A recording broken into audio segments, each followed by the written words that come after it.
Okay, I was stopping the shop here. My buddy Shibly that yelled on me at the street of Bethlehem the other day, saying, "Hey, don't I know you?" I spun around and looked at him and took a couple of seconds and went, "Shibly?" Yes, and I told you, "Hey, man in green, do I know you?" So I'm here at his shop in Bethlehem. It's right inside the wall. And he has an interesting piece here that you just don't find anyplace else. Tell me about this urn. This urn is one of 4 urns that exist in the world.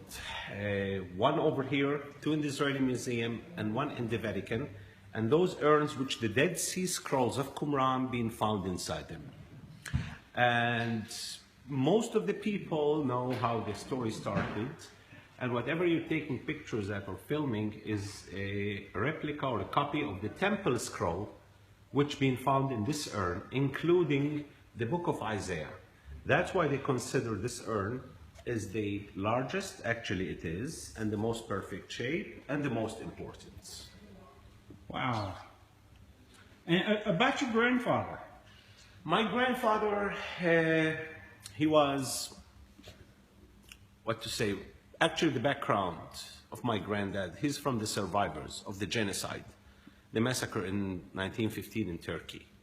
We're not Armenians, but when it started with the Armenians ran away and they hid in the villages beside them. And of course, till the order came from the Turkish Empire then to take over the whole Christians.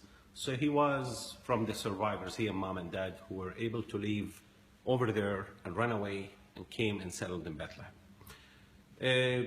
God used them as the instrumental who brought the attention of the world to Dead Sea Scrolls. And then, when it happened, he owned a leather workshop. He was a shoemaker. But in the same time, he was educated also, and he was known as antique dealer because his passion was toward archaeological artifacts, especially biblical archaeology. And those guys used to cooperate with my granddad a lot because most of their time in the wilderness. So whatever they found by chance, he used to bring him, and sometimes he used to send him to dig. It took him over 2 years to convince those 2 brothers to enter those caves. Finally, when they went there, to be honest, and word of truth, neither my grandfather, they, or anyone was expecting to find whatever they found. When they brought him that first piece of leather, he was able to tell it's genuine. But about the authentication, he has no clue, because it was out of the range of his experience in archaeological artifacts.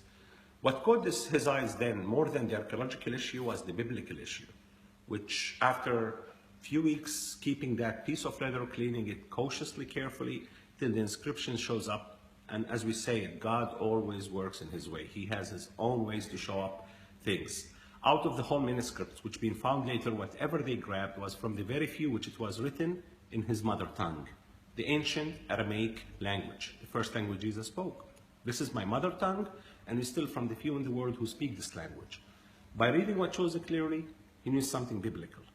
So the biblical issue was more important. And our Christian perspectives, over here, any biblical manuscript, regardless, young, old, genuine, not genuine, authentic, not authentic, should be preserved well till it will end up between the right hands. He asked the shepherd to get back to the caves and bring him whatever they can find. So between 1947 to late 52, close to 80% from what being found in the caves were between his hands. Till 1958, nobody cared, nobody understood. Till that year when the carbon-14 test being made through Princeton University, New Jersey, the results came out. Everybody then started running after my granddad to buy the scrolls and get the scrolls from him, which he kept refused selling it or giving it to anyone because he had a dream to establish the first Christian museum in the city of Bethlehem. But in the same time, he said, if I'm not able to fulfill this dream, this excavation should be between hands who can save it, take good care of it, and not to deal with it as a merchandise. And he kept taking care of them. And of course, then his mind was going to the Vatican, because as it is a biblical, as I said, biblical manuscript. But after the chaotic situation after 1967, the scrolls, in a certain way, being taken away from his hands by the Israelis, who are now displayed in the Israeli Museum, except this urn, which he was able to keep it as memory of that occasion, and it's part from my family heritage. So basically, he's considered the first licensed, authorized antique dealer in the history of this country. And when my granddad been blessed in so many ways in his life, he held it on his shoulders to help as much as he can from his brothers and sisters.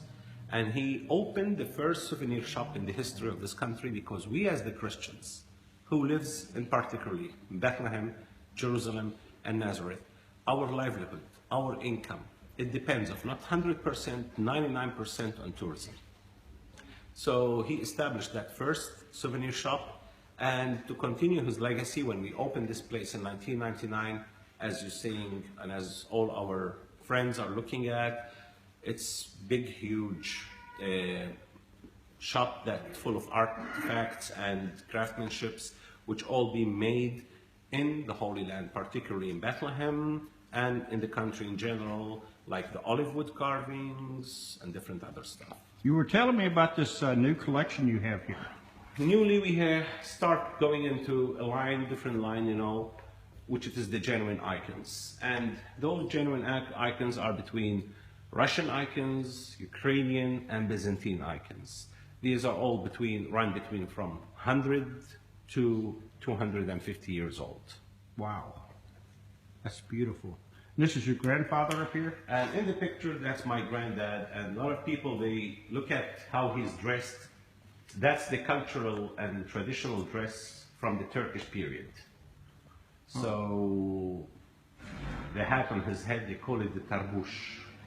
Well, I must say, your lighting there is not doing my video favors. Well, I'm sorry, Rick, but... Okay, let's see. Okay, well, we got it in there. Yep. Well, thank you, Shibly. Rick, it was great pleasure to see you, brother. And hopefully a lot of our friends will be seeing that and to know what pilgrimages means to us over here as Christians. I'm going to be tagging them all. It's not just economically. Yes, economically that helps, but psychologically, emotionally, mentally, when we as the Christians, we know that we are known and recognized and by our brothers and sisters, especially in the United States, that's big and great support to us. So keep us always in your prayers. Absolutely.